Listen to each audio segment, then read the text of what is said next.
Whether it's drugs, violence, peer pressure, or simply the stress of growing up in an increasingly demanding world, our kids face tough choices and challenges day in and day out. How they respond to these challenges can make or break their future.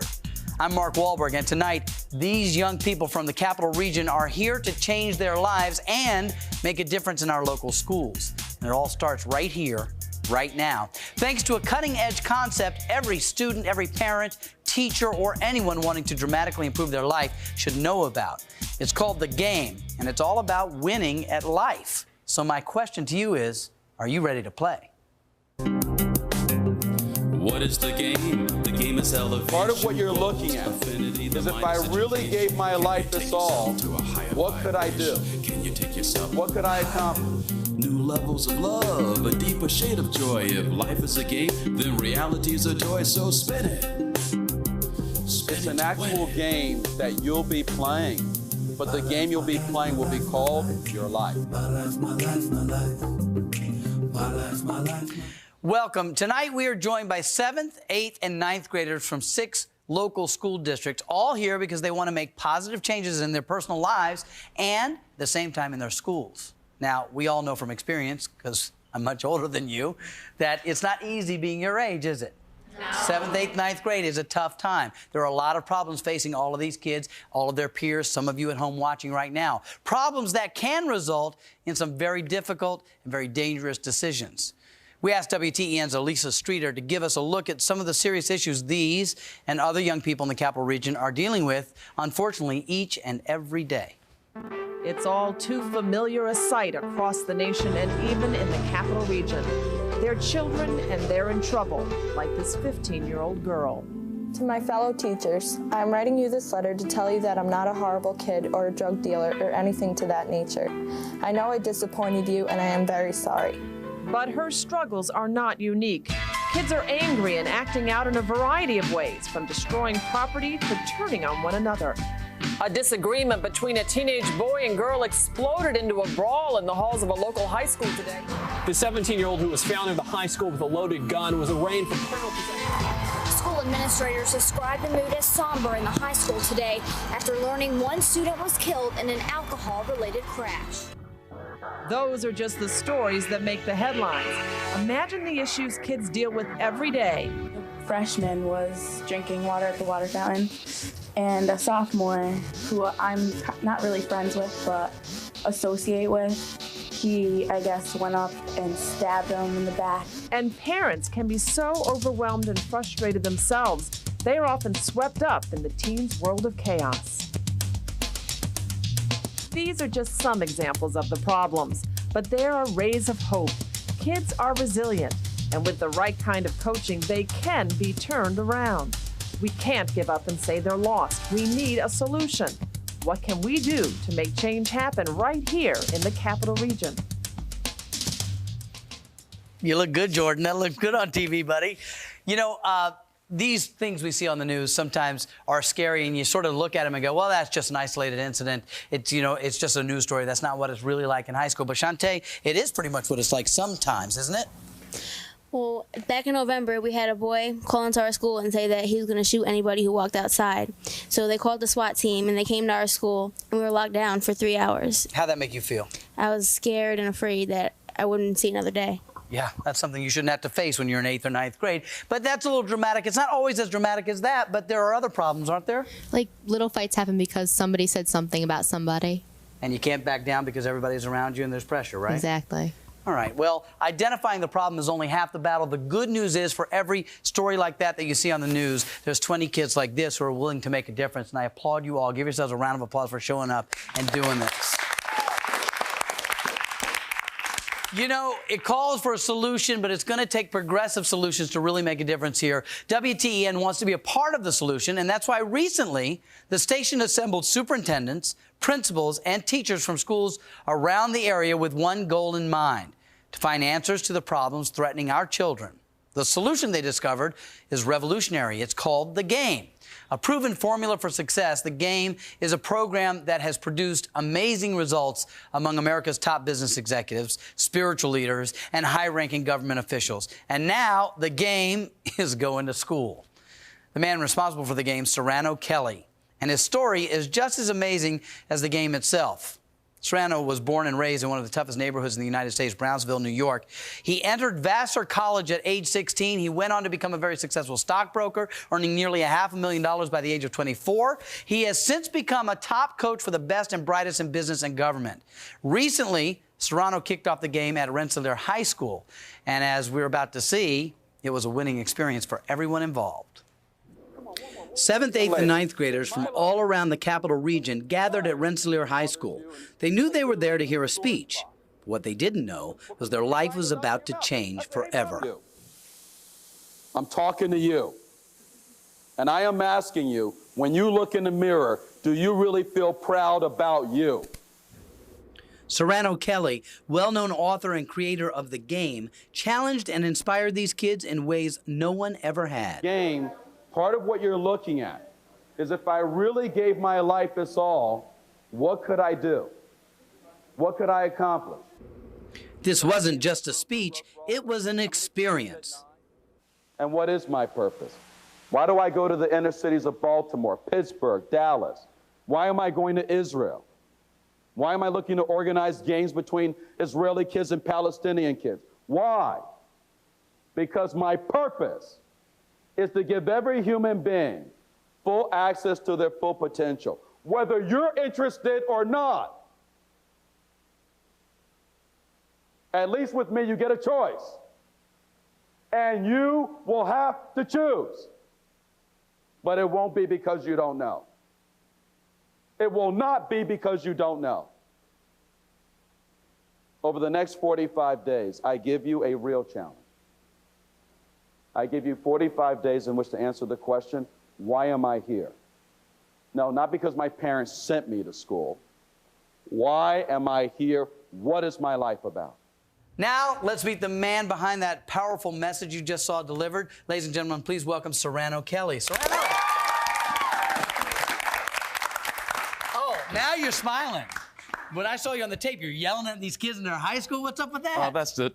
They know I was just messing around. I was just playing with them, that's just all. Playing. But yeah. You guys obviously stepped up to the challenge, right? He didn't scare you too badly. No. Serrano, I'm so glad that you're here, and these kids are fantastic. And absolutely incredible. Yeah, but what I just keep thinking about people who are watching this for the first time and just figuring this out. So tell me, if you can, what is the game? Imagine if you had only 45 days to live. Think about all the things that you would do, all the people you would connect with, all the things you stop procrastinating. Well, what if we created your life as a game? And there was a way to keep score, and there were players, and there was a team, and there was a coach, and there was a finish line.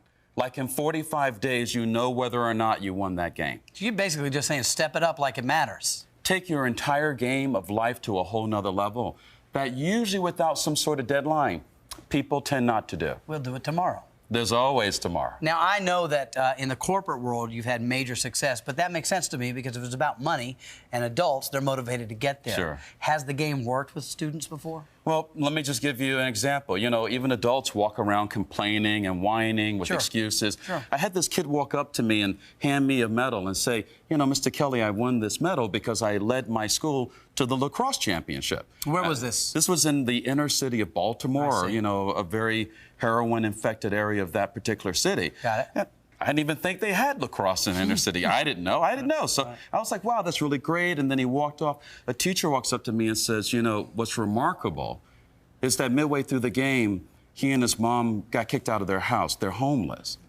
So he was living on the street, not only showing up for school, but showing up for lacrosse, and led his team as the captain to the championships. So somewhere in the game, he learned that excuses just don't count. You know, when you see someone perform like that, what kind of excuse can you really get? There are no excuses. You guys ready to step up like that? Yeah. Oh, come on, you can handle that. Yeah, they're ready. They're ready. Absolutely. I just was checking to see if they're paying attention, but they're with you. So you guys ready to step up like that? Yeah. I think they can handle it. I know they can handle it. I'm excited about it. You know, one of the ways the game works is to create positive peer pressure. You know, that's not usually the way peer pressure works in real life. I mean, as parents and teachers, we do the best we can to shape the lives of young people, our children, but the desire to be one of the cool kids also plays a major role in the paths our children choose. Let's hear what our students had to say about the price some kids are willing to pay to be in the in crowd. Pressure is that kids just don't really care. They just do it they drink and do drugs just so they just feel like it, and because kids are telling them to, and they, like if the cooler kids are telling them to do that, then maybe if they do it, they'll be one of the cooler kids. When there's like a big crowd of people, because the kids want, like if something happened, and then the kid feels disrespected, instead of just walking away, which he would have probably did if there was only like him and another person. But now that there's a whole bunch of people taunting him, peer pressure and everything, I guess the kids react differently when there's more people around. So I would say people change that. Sometimes it's a lot, like saying like asking somebody to cut class or something, and you say no, I'm going to go to class, and maybe one of your friends will say, well, we're all doing it, so it's all right, or they'll try to get you into it by calling you a punk or just calling you bad names to make you just go, whatever, I'll do it. Tell you the truth, for me, it's kind of tough because of all the peer pressure. Like some kids try to get you to smoke cigarettes or smoke weed, stuff like that, and that's how it's hard. Like all the peer pressure that's going around, and like it's just hard to be like a kid sometimes. Peer pressure is everywhere, but what kind of stuff have you run against, Erica? Everyone just wanted you to drink and go to parties just to get wasted, make you seem like you're cool. What if you say no? Then they just like, well, whatever, you're not cool. Is that something you've run into too, Darrell? Yeah, sometimes, but you know, you just gotta say no and stick to it.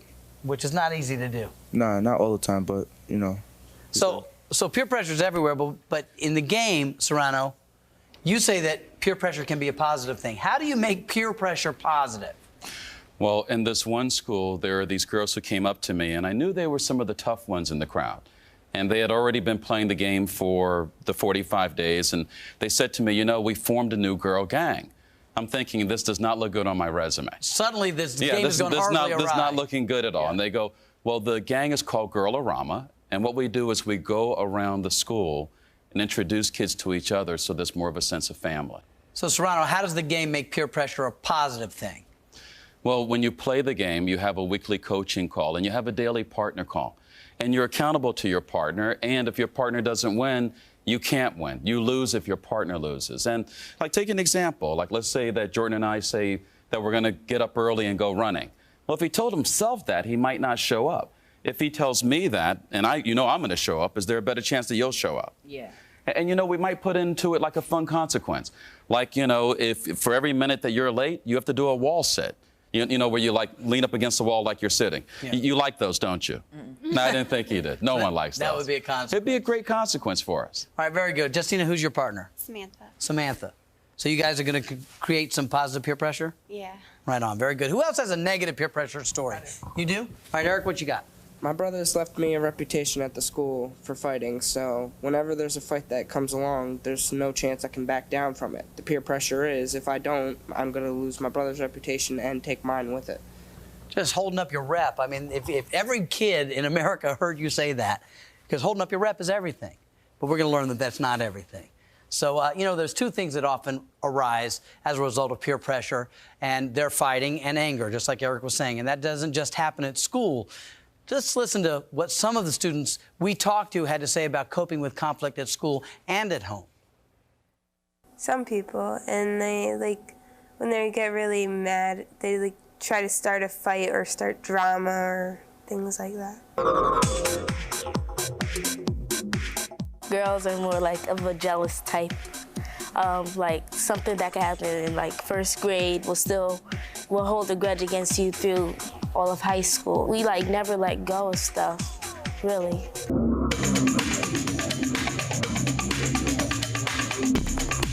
But no one really picks on me because I'm one of the bigger kids, so no one dares to. But I pick on some kids sometimes, but they're like my friends. Like, not my close friends, but I know them. But there's a lot of bullying in the schools because every day I see kids getting pushed into the locker. And when you're holding your books, kids will come behind you and smack it out of the back, and all your papers would fly all over.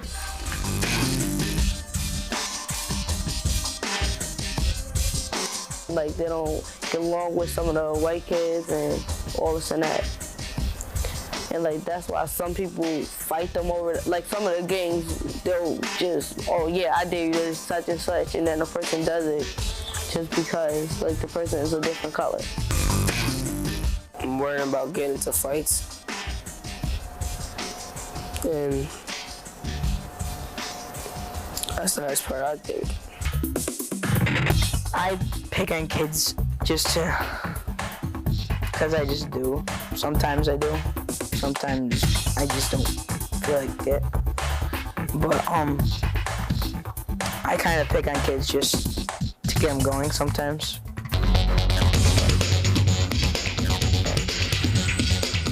I think that they feel bad about themselves or something, so they go target other people, or at home they may be getting abused or something, so they just take it out on other people. Instead of talking to them, they pick on them, like to make them feel the same pain that they do. I think we've hit on something really big here when we talk about bullies. And Jordan, I want to give you an acknowledgement for just talking about the fact that sometimes you end up taking that role a little bit, picking on some kids from time to time because you're one of the bigger kids.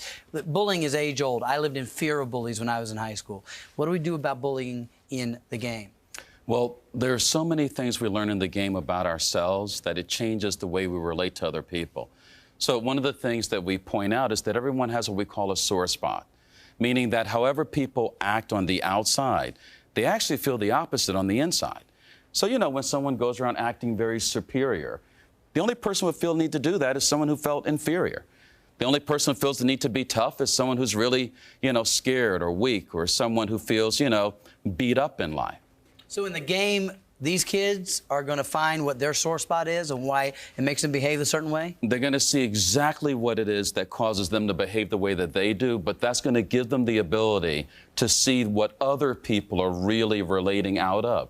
And that's going to change the way they feel about people, because bullies aren't people who are tough. Bullies are people who are scared. Just like Andrew was saying, they're probably not mad at the person they're bullying. There's probably something going on at home or something within themselves. You know, someone goes home, they get a beating, or, you know, there's some sort of difficult situation, and then the next day they don't know why it is that they knocked the books out of somebody else's hands. They're not even sure why they did it. Well, but I think we agree that those things are probably related. Yeah, I think they are. You know, we all know that parents play such an important role in the lives of their children. But sadly, however, not all young people feel as though they can go to their parents with problems. How many of you feel right now you could go to your parents, tell them anything going on? No. About 3 of you said yes, and 2 of those are probably lying, but that's okay. It's all good. As we've already discussed, many mistakenly turn to their peers for direction instead, and although it's great to have friends to talk to, they don't always have the best advice. Why parents and kids are rarely on the same page, I don't know, but it's an age-old problem. Let's hear what some of our students had to say about it. If I could change one thing about my relationship with my parents, it would be I don't have to talk to them about everything every night. Sometimes, like when stuff isn't going right at school, sometimes I tell my parents, but sometimes I don't. The way that I talk to them, because I just gotta change the way I talk to them more better, and the way, like, I don't know, just the way I talk to them. I don't really talk to them as much.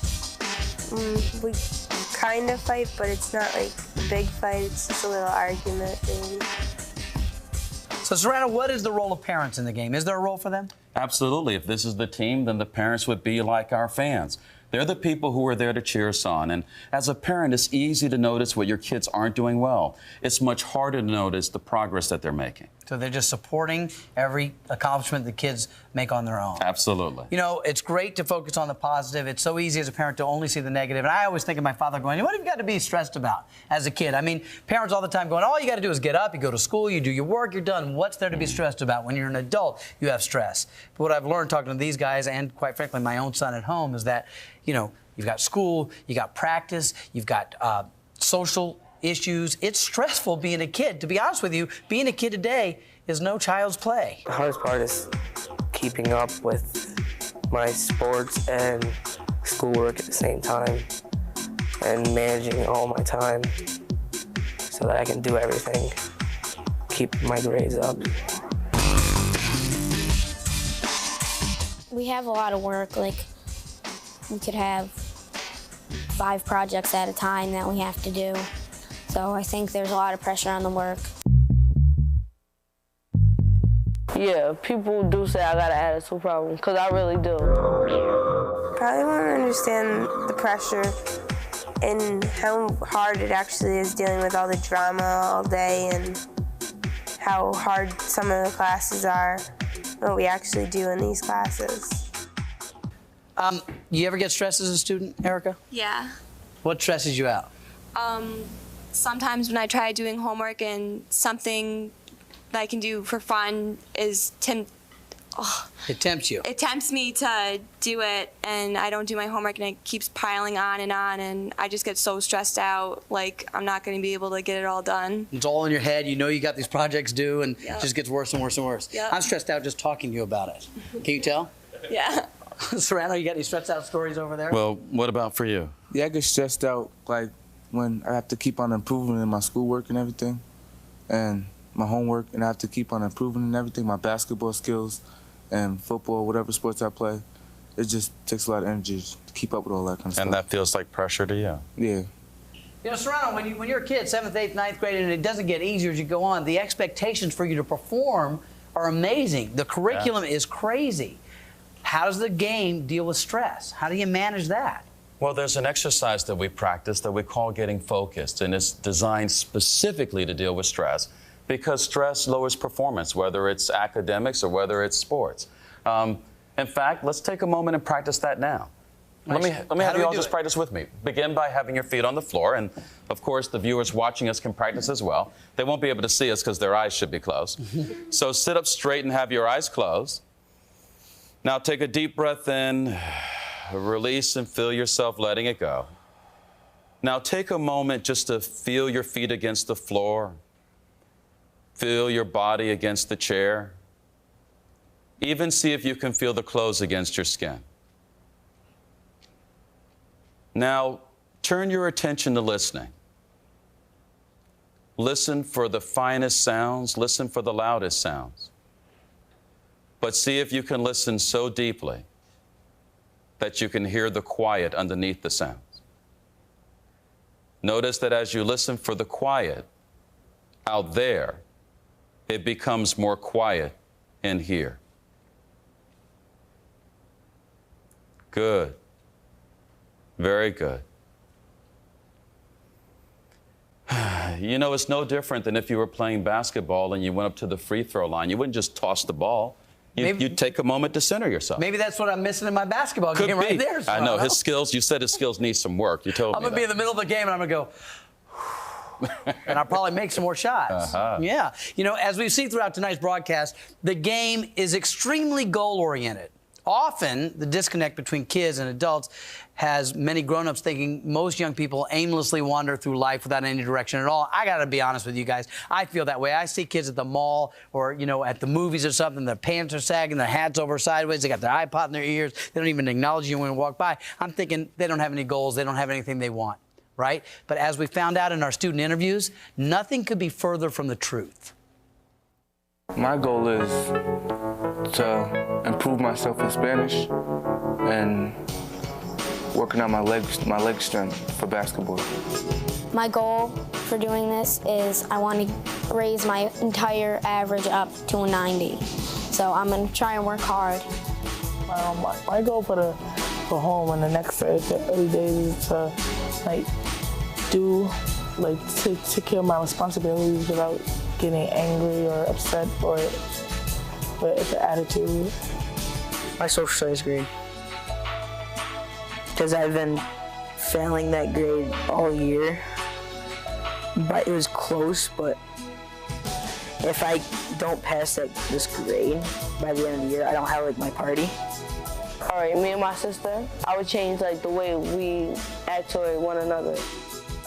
For about family, I want to visit my grandmother and be with her for a little while. All right, so the game starts right now, and I want to know what goals you've set for one another. Who's got a goal? Shout them out. Anybody. Come on. You're going to be shy? I'm going to call on you. What's your goal? Improving in school, like make the honor roll. All right, so where are you now in your grades? Maybe about the 70s or 80s. So what does it mean to be in the honor roll? Makes me feel good about myself, makes me Yeah, feel but what smart. number does that need to be? Like around high 80s, maybe 90s or so. Good goal. How about 90s to 95? Yeah. Can she do it? Yeah. Are you guys willing to stand with her to make her do it? Yeah. All right, good for you. Kevin? Past 9th grade. Past 9th grade. Come on, I'll give you something on that. We'll help you get there. What about over there, Serrano? Here. What about for you? To improve on my school work to make sure that I could pass the 7th grade. So to pass the 7th grade? Excellent. You got a goal for me? Probably to listen to my parents more and be nicer. What about back here? You got a goal? Shantae? Just to be nicer to people and make more friends. What else? What else? To improve my schoolwork and lose weight. All right, and how much weight would you like to lose? Maybe about 15 to 50 pounds, maybe. And if you improved your grades, it would be from where to where? Like if you could really get anything that you wanted? From an 85 to maybe a 90, 93. We'll take the 93. You bet. We'll I take like the 93. But I've got a question for you guys. When Dan says he wants to lose weight, he says 15 to 50 pounds, something like that. Are you guys willing to show up with him to work out to get it done? Yeah. Can you make it happen for him? Yeah. And see, Darrell, you're quick to be part of his goal. What's your goal? What are you playing for? I just want to be the best at what I do. And what about in basketball or something like that? Yeah, I want to be the best, you know? All right, how will you know that? By the end of 45 days, how would you know that you're the best? Because I would have beat the people that said that they're the best. That's what I'm talking about. That's right. That's what I'm talking about. And you know what's even better about that? When you're shooting your 100 jump shots a day, Dan will be rebounding for you to lose weight, so it's all going to work out. What about back here? Kim, you had a goal. Did you want to share? Yeah? To have a better relationship with my brother. Why right now? Because he's going to college in September in Rhode Island. What happens when he goes to college? I'm going to miss him. And you're not going to have a chance to make a relationship at that point, are you? Nope. Somebody's going to reach part of their goal right now, right in the studio right now. Darlene, what's your biggest fear? Come on, come down here with me right now. Come on. I only got 2 seconds. Just stand down here with me. What's your biggest fear? Oh, honey. Is your biggest fear that you're shy? Is that what you share with me? And is it coming up for you right now? And you've got emotion behind it right now? Do you know that there are 20 people here that have got your back? So, could your goal in this game be that you don't feel fear when you're in front of a crowd? Is that something you could do? Every kid who's scared right now hears you and gets something from you. That's the gift you're giving people, okay? Darlene, your biggest fear, you shared it with me, is talking in front of people. It brought you to tears right now. So I'm going to ask you, can you make a goal that in 45 days later you break through this fear and you can join me in opening the special in 45 days? Can you handle that? I know it's scary, but move your hands. Can you? Are you all right? Can she do it, you guys? Can you support her? Come on. Come on. Good for you. That's great. You're going to be great. Oh, I love that. Tonight's broadcast marks the start of a 45-day game, an amazing adventure for the students involved. Now, starting this week, kids, you guys are going to have a coaching call, a 1-hour coaching call. And that's going to be led by your coach, who's one of the master coaches of the game, and his name is Pat Finn. Pat has led transformational programs for more than 25,000 people, including a lot of young adults just like you guys. I'm also going to be on those calls helping as much as I can, along with another one of Serrano Kelly's top coaches, Brooke McGrath, will be there. Now, as we cheer on our players who've shown great bravery already today, any last words, any words of encouragement you'd like to give them? Well, the starter's gun has already gone off. We've got 44 days, 23 and a half hours to go. Oh, my goodness. I'll see you at the finish line. Fantastic. As you can see, this is a game that we as a community can't afford to lose, and that's why WTEN News 10 will be following these students and providing progress reports on the game's participants up until that final buzzer.